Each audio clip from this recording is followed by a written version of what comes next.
Welcome back with some breaking news that West Virginia Senator Joe Manchin announcing he will not run for re-election. Eamon Javers in Washington with more. Eamon?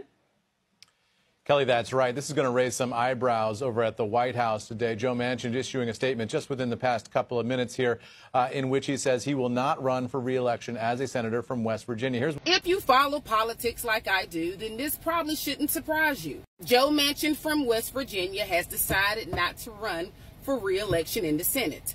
To be fair, if he would have ran for re-election, he would have lost. So what will Joe do now? He is talking about running for president as a third party, which that's probably what he's going to do. Joe Manchin, an evil turncoat, a corporate sellout who was one of the worst motherfucking senators of the last 20 years, will not be running for re-election. And before you pop open the champagne, and I understand the need for bubbly right now, we need a real progressive in West Virginia to step up, to not be a sellout, and to win over West Virginia. And we can do this, folks. Did you not see Tuesday's result? Iowa and Virginia both showed what the real people want. And we can make this happen in West Virginia. So come on, West Virginia. Show that you are a lot better than Joe Fuckface Manchin. The West Virginian people really need to show what they're made of. And I have faith in them. Boy, oh boy, oh boy, oh boy, oh boy. We got to talk about some fascinating politics that has developed in the last few hours here that is a major blow for Democrats. In fact, they are probably actually panicking over this, okay? This is not an exaggeration. This is not hyperbole. If I'm Democrats, this basically means that not only are you going to be guaranteed to lose a Senate seat in 2024, at least one, if Republicans don't screw it up. And that's a huge if, right? But, I mean, I would imagine in this situation it would be hard to screw up. And also on top of that, Biden could have a new opponent who could take away votes from him in the 2024 presidential race. And what I'm talking about here is the news that Joe Manchin, the Democrat senator from West Virginia, a overwhelmingly red state, Joe Manchin, a centrist Democrat, an old school blue dog Democrat. I'm not sure if those actually exist anymore. But again, this guy was able to thread the needle and survive being a Democrat in what, again, is an overwhelmingly red state. He has decided that he is going to step down. Now, Joe Manchin has been a thorn in the side of Democrats to a certain extent. Some parts of their agenda, like, for example, the infrastructure bill and stuff like that, Joe Manchin's on board with. But when it comes to the excess spending of the Democrat Party, particularly when they wanted to spend, you know, $3 to $4, $5, $6 trillion on Build Back Better. I mean, some people like AOC, Bernie Sanders, some radicals, they want to spend $10 trillion, right? Could you imagine? Could you imagine if Democrats actually got away with spending $10 trillion, okay, on Build Back Better? We would be experiencing hyperinflation. We would be Venezuela. But again, there are Democrats like Joe Manchin that did get in the way of that. And ever since then, Democrats basically have hated the guy, right? And this move right here from Joe Manchin basically is a last kind of FU to the Democrats that really want to push the radical agenda. As, again, he's decided that he is not going to run again for that Senate seat, a seat that he was likely to lose anyways. We'll talk about that in a little bit. But not only just that, he's saying that he is going to spend time going around the country talking to people in what seems to be potentially a third-party kind of no labels run that, in my opinion, could sabotage Joe Biden. Take a look. I believe in my heart of hearts that I have accomplished what I set out to do for West Virginia. I have made one of the toughest decisions of my life and decided that I will not be running for re-election to the United States Senate. But what I will be doing is traveling the country and speaking out to see if there is an interest in creating a movement to mobilize the middle and bring Americans together. To the West Virginians who have put their trust in me and fought side by side to make our state better, it has been my honor of my life to serve you. Thank you. Yeah, so you see now, you heard that, okay? Again, why is this a major blow to Democrats? Well, again, two reasons. One, the major reason, the number one reason, is because basically it guarantees that he's going to give that Senate seat to a Republican, okay? He already was facing an uphill battle because the governor of West Virginia, Jim Justice, who is extremely popular in that state, right? He is the most popular politician in the state. West Virginians love him for the most part. He's was going to run against Joe Manchin, and it was likely that Joe Manchin was going to lose, right? So with that being said, with Joe Manchin essentially dropping out of the race, basically it guarantees that Jim Justice is going to win that seat unless something crazy happens. Now, I don't anticipate something crazy happening because in that state of West Virginia, abortion is already completely banned. You know, and if you look at the polls, as of 2022, 40% of citizens in West Virginia said that abortion should be legal in most or all cases, while 55% say it should be illegal in most or all cases. Okay, so this is a state that maybe, just maybe, the abortion issue won't be that big of a deal, right? Maybe it won't be that big of a deal.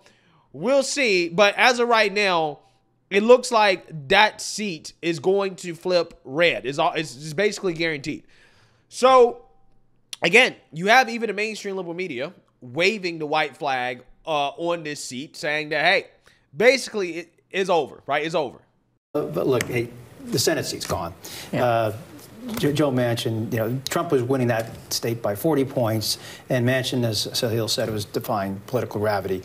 But I do think that there is actually a lane for an independent third-party movement. I don't think the ground has ever been more fertile.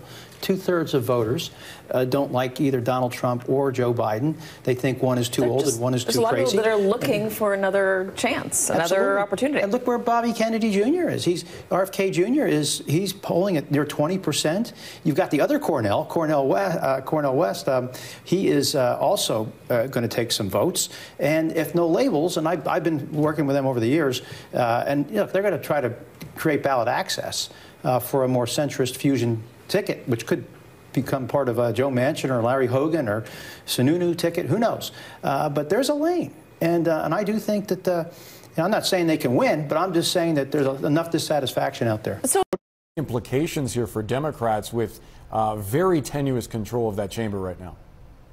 Yeah, look, there are several states in which Republican states that Donald Trump won: West Virginia, Montana, Ohio, all with Democratic incumbents. Without an incumbent, it is much easier to flip this seat. Republicans will be heavily favored to pick up that seat. Right now, it's a 51-49 Senate. So just picking up that one seat, it's a 50-50 Senate. And then you have John Tester, who's running for re-election in Montana, will have a difficult road to re-election. Sherrod Brown of Ohio also will have a huge battle on his hand to win re-election. But Republicans plan to contest in states like Pennsylvania, also key to the Republican majority. That will be a big battle as well. Michigan, we'll see how that plays out. Wisconsin, another state, all Democratic incumbents sitting in those seats. The challenge for Democrats heading into next year and keeping control of the Senate is the fact that there just aren't many Republican targets. The only real ones are Ted Cruz in Texas and Rick Scott in Florida, two states that are Republican states. Texas a more strongly Republican state than Florida, but Florida increasingly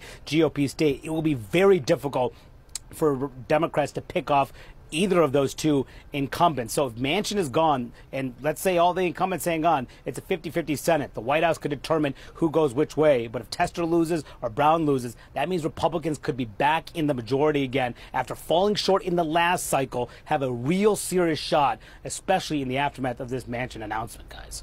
Yeah, so again, there's a lot of talk about a no labels, fusion, centrist kind of run here from Joe Manchin for president, because apparently Joe Biden, who used to be like basically Jim Manchin, I mean, Joe Biden used to be a blue dog Democrat. He's went too far left, right? The Democrat Party is too far left. So Joe Manchin is trying to create, again, a centrist kind of lane here in which he's going to run for president, or that's the speculation that he may or may not run for president. Not as a Democrat, not as a Republican, but again, kind of no labels. And me personally, I think that is basically a guaranteed way to ensure that Trump becomes president, right? Because, look, I mean, RFK has already declared, okay, now the polls have kind of went back and forth about whether or not RFK takes more votes away from Trump or Biden. I personally think that when it comes down to actually vote, I think that RFK is going to take away more Democrat votes than Republican votes, but I would be lying to you to tell you that I know that for sure. There's no doubt that he will take away some Trump votes, okay? And whether or not, you know, it has an effect on the outcome of the election really is going to depend on the swing states, right? Which states is, you know, Bobby Kennedy taking the most votes away from Biden or Trump? That's basically what it comes down to. But if you throw Joe Manchin in the mix, now you have another guy who probably can get 10 or 20%. So now you got Joe Manchin, 10, 20%. In some polls, RFK is polling at 10, 20%. They're both Democrats. Okay, let's not get it twisted. Joe Manchin's a Democrat. RFK is a Democrat. Biden's a Democrat. So Biden basically would be running against 3 Democrats. The only Republican is Trump. I don't see a scenario in which these 3 Democrats don't take away more votes from Democrats than they would take away from Trump, who's a Republican. There's nobody that is independently declared, as far as I know, and I can be wrong, you guys can correct me, that is actually a Republican, right? That is actually right-wing, that is running against Trump in the general election, right? As maybe like an independent candidate or something like that. Unless, you know, Mitt Romney gets on board. Now, again, some people may say that, well, that is Joe Manchin. Joe Manchin is a Republican. But Joe Manchin's not a Republican. Now, who knows? Maybe he could grab a Republican, again, maybe like a Mitt Romney, maybe like a Larry Hogan. But those guys are not that popular in the Republican Party. I still would see more Democrats voting for something like that rather than Republicans voting for that, okay? I'm just saying, I just don't see a scenario in which you have 2 Democrats, major Democrats, okay, running in the same race as Joe Biden, right? Plus a bunch of other small candidates as well, too, including Jill Stein, who's a Green Party candidate that just declared that she was running against Joe Biden or running in the general election as a Green Party candidate. I want to speak to the massacre now taking place before our eyes in Gaza. I speak as someone who deplores violence in all its forms and condemns violence against civilians of any nation. The war crimes being perpetrated by Netanyahu against Palestinians, however, are in a league of their own and have reached genocidal proportions, with Palestinians denied food, water, medicine, and electricity, while being relentlessly bombed as they're forced to flee their homes, running for their lives. President Biden and bipartisan leaders are not only complicit, they are full partners in Netanyahu's war crimes, supplying the bombs raining down on Gaza, the airplanes dropping them, the aircraft carriers defending the Israeli military, $10 million a day to strengthen the IDF, and propaganda to run political interference. The U.S. role in blocking a UN ceasefire resolution is absolutely unforgivable. We call for an investigation of the Netanyahu regime's war crimes, as well as the role of Biden and U.S. leaders in aiding and abetting them. And above all, these crimes must stop now. As a Jew who grew up just after the Holocaust, with relatives who fled pogroms and a grandfather named Israel, I take never again seriously, and that means never again for anyone. For all those reasons, we demand a ceasefire, an end to the blockade, humanitarian and medical relief, release of hostages and political prisoners, and an end to occupation and apartheid. This is the only path to peace and security for us all. Yeah, so what you have here is a disaster scenario for Democrats, okay? And this is not an exaggeration because Jill Stein, arguably, according to the left, actually made it possible for Trump to win in 2016, right? You know how Hillary comes out here and talks about how the 2016 election was stolen from her by Russia? She might actually have some merit to her argument if she blamed Jill Stein, because I think that there is a reasonable argument to be made that Jill Stein actually did take the election away from Hillary, okay? Because she took away votes that if Hillary would have got those votes, Hillary would have been president of the United States. Like, for example, in states like Pennsylvania, if Hillary would have gotten all of those Green Party votes, it would have swung in her direction. Other states like Michigan, Wisconsin, as well too, you can argue that if Jill Stein wasn't in the race and Hillary got those votes, which likely she would have, Hillary would be president of the United States. So what you have here is Jill Stein literally running to the left of Biden on an issue that young voters have come out and said, we're not going to vote for Joe Biden over, right? They say we're not going to vote for Joe Biden over the Israel-Palestine issue. I mean, these people are still protesting, okay?